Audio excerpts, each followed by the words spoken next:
Hi అండి. అందరూ ఎలా ఉన్నారండి? నేనైతే చాలా బాగున్నాను. కొరమైన చేపల కూర ఈ విధంగా చేసుకుంటే చాలా టేస్ట్గా ఉంటుంది. మిక్సీ జార్లోకి కట్ చేసుకున్న ఉల్లిపాయ ముక్కలు, కట్ చేసుకున్న టమాటా వేసుకొని గ్రైండ్ చేసుకొని పక్కన ఉంచుకోవాలి.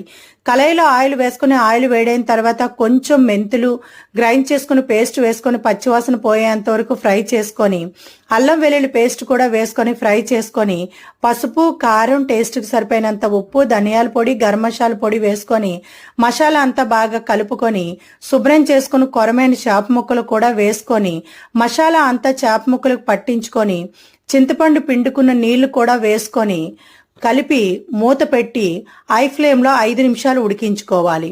ఇలా ఉడికించుకున్న కొరమైన చేప ముక్కల కూరలోకి కొత్తిమీర, కొంచెం కస్తూరి మేతి, కట్ చేసుకున్న పచ్చిమిరపకాయలు వేసుకుంటే కూర రెడీ అవుతుందండి. చాలా చాలా టేస్ట్గా ఉంటుంది. మీరు కూడా ఒక్కసారి ట్రై చేయండి.